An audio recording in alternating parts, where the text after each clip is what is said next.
Ja, ich werde jetzt zwei Gedichte lesen, die sich, man könnte sagen, mit der häuslichen Atmosphäre von Louise Glück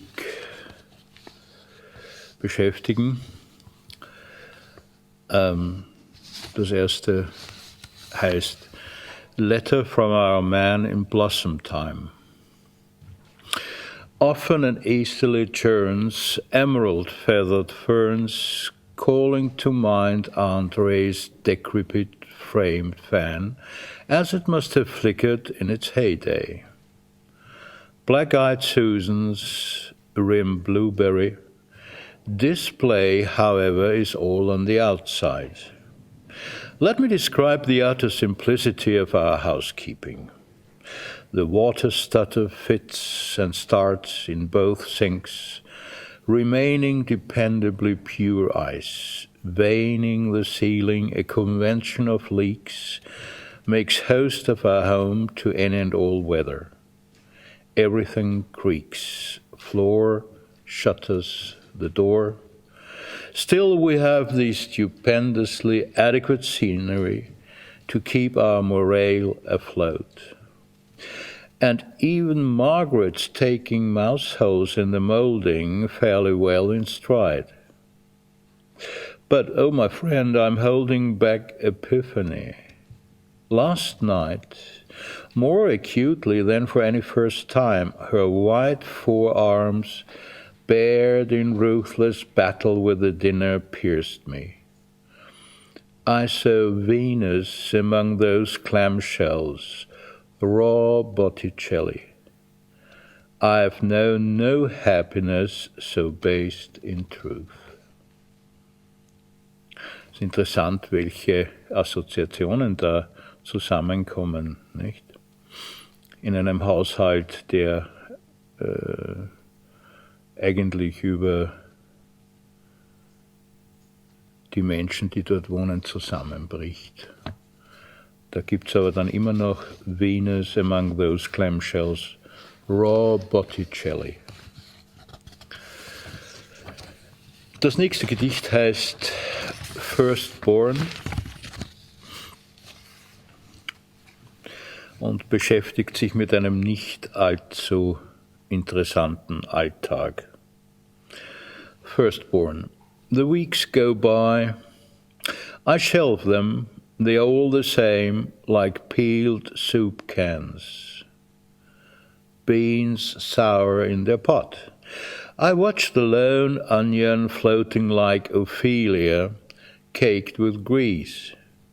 You, listless, fidget with a spoon. What now? You miss my care? Your yard ripens to a ward of roses like a year ago when staff nuns wheeled me down the aisle. You couldn't look. I saw converted love, your son, drooling under glass, starving. We are eating well. Today my meat man turns his trained knife on veal, your favorite.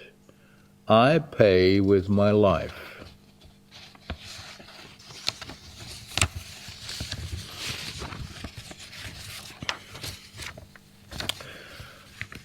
Und nun eine historische Anmerkung.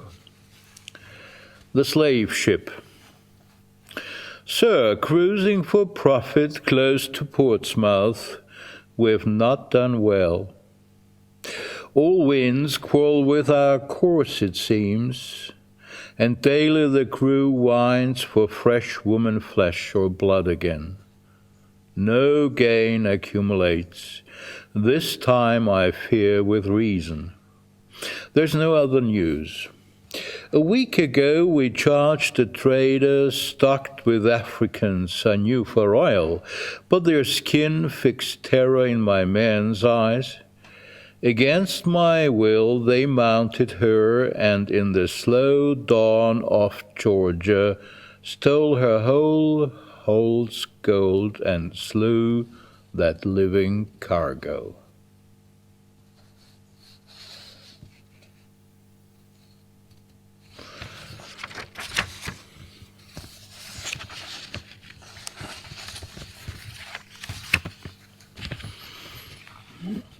The lady in the single.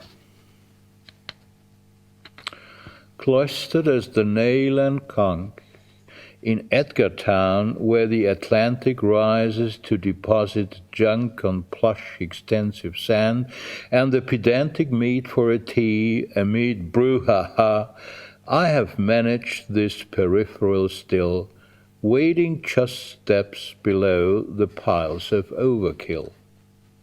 Jellyfish. But I have seen the slick return of one that oozed back on a breaker, marketable sheen, the stuffed hotel. A shy, myopic sailor loved me once near here. The summer house we'd taken for July was white that year, bare shingle he could barely see. To kiss, still tried to play croquet with the family, like a girl almost, with lucid hair on her bouquet of compensating flowers. I thought I was past the memory, and yet his ghost took shape in smoke above the pan roast. 5 years. In tenebris the catapulted heart drones like Andromeda. No one telephones.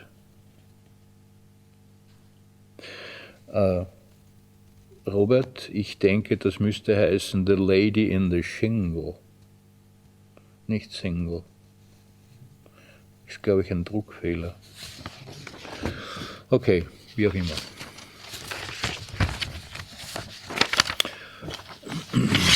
So.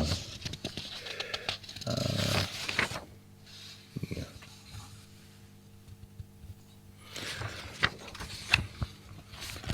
Und noch ein Gedicht.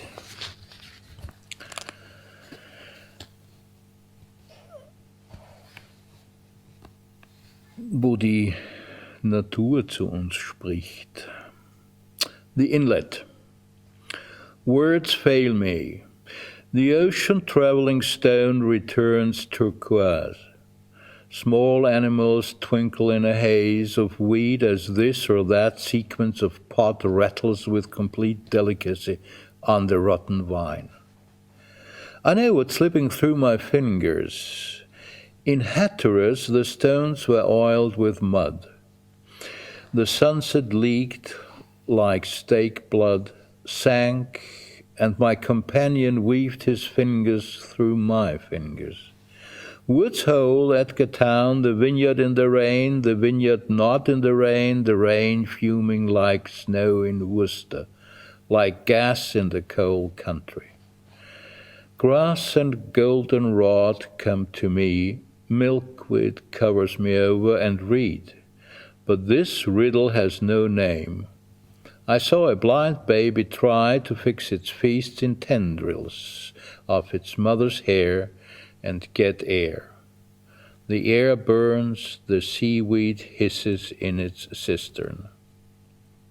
Waveside, beside earth's edge, before the toward death cartwheel of the sun, I dreamed I was afraid, and through the din of birds, the hurricane of parting sedge, came to the danger lull. The white weeds, white waves, white scarps dissolve in the obliterating light. And only I, Shadrach, come back alive and well.